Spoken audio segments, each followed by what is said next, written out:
You are the Seattle Seahawks. You have been struggling on offense for most of the game against the Rams, but lo and behold, you tie it 20-all late in the fourth quarter. Your defense stops the Rams from moving down the field. You are in overtime. You get the ball first. Congratulations.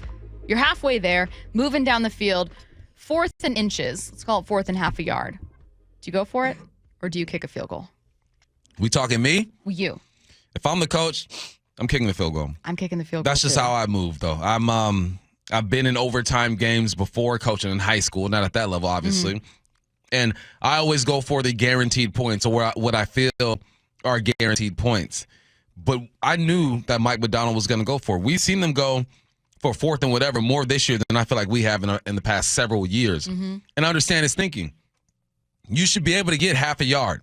You should be able to get a push on that offensive line, get half a yard. Mm-hmm. Here's the problem. What is the weakest part of your offense right now? Your offensive line. The offensive line. Yep. So maybe he liked the matchup. Maybe the analytics told him to go for it. But me just looking at this team as a whole and the strengths and weaknesses, I would have just went for what I thought was a for sure thing and allowed my defense to go to work because they played pretty good. I know that hindsight is 20/20, so we all know now. But would you have gone for it? Or would you not? We're going to tell you what Mike Macdonald said, and then we're going to tell you what 2 NFL analysts think should have been done. So first, what Mike Macdonald said about going for it on 4th.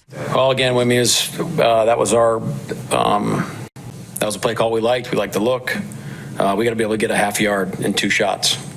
You know, great football teams convert 3rd and 4th and short, and right now we're not doing that. So. If there's math behind. If you kick the field goal, they're on 4 downs all the way to field goal range. I felt like we had a great opportunity to go win it with a touchdown right there, so we went for it. Okay, I felt like we had a good opportunity to go win it. So here's what 2 NFL analysts had to say, and these are guys that work a ton with stats. So Benjamin Solak of ESPN says the Next Gen Stats win probability model recommended Seattle go for it. The increase in win probability going for it versus kicking a field goal is 14.5%. That's an enormous delta. It's an obvious go spot. And the fact that the Rams scored a touchdown so fast is contributing evidence as to why you go. So he's saying, like, if you kind of assume the Rams are going to move down the field, you score a touchdown, you win.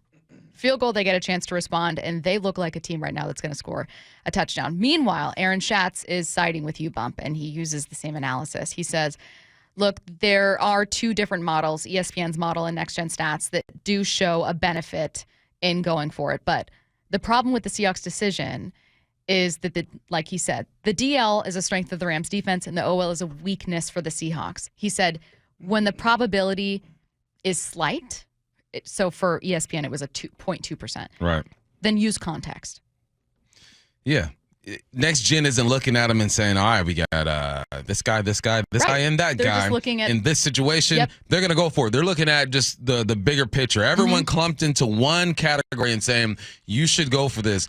As a football team, there's a lot of vibes going on out there. There's a lot of communication going on out there. There's a lot of analytics going on from the coaches upstairs talking to your coaches and saying, so-and-so's getting his butt kicked. We're not getting a push here. We are getting a push here. You got to take in all that information, but you have to be okay with your decision. I think he is. He also said one thing.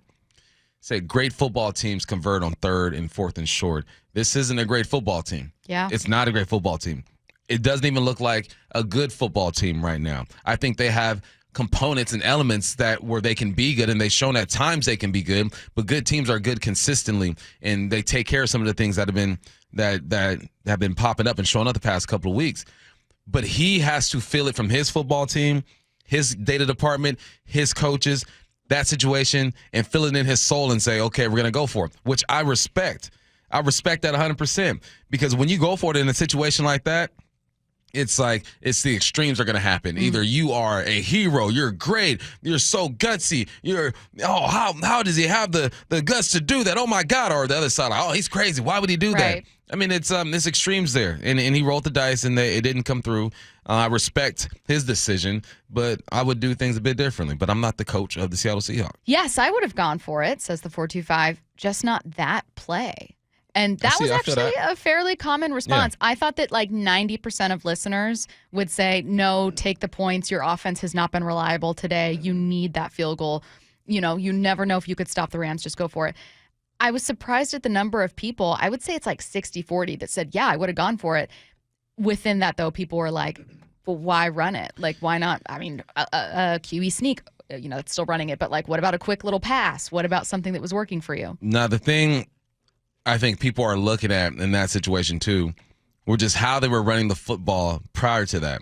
1st and 10, Ken Walker up the middle for 8 yards. They're spread out a bit. 2nd and 2, Ken Walker for 6 yards. They're spread out a bit. You don't have a fullback in those situations. Yeah. The Seahawks ran the football the best when they had one tight end in or no tight ends at all. And when they use that tight end, they're pulling him to take care of the edge, and you're running your split zone look, and you're finding ways to get downhill. When you pack your formation in, the defense responds by packing it in.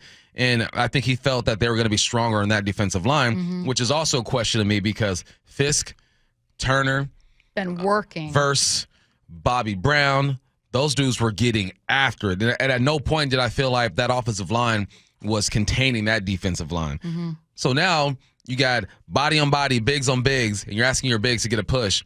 And, I just don't think that was the right play call. But that's hindsight. If he does get it, then okay. And I'm not the coach. I'm not at practice every day. It's not like this situation came up and Grubb is like, what you want to do, coach? What play you like? No, Grubb has his plays ready to go. Yeah. These are the plays that I feel like our guys can execute the best. And as a game goes along, you start eliminating some plays. And at no point did he feel like he should eliminate that play. So his decision was based off of knowledge. It wasn't based off of completely feel. But I think sometimes you got to communicate with your O-line guys and say, all right, how are we feeling about getting a push here in this play?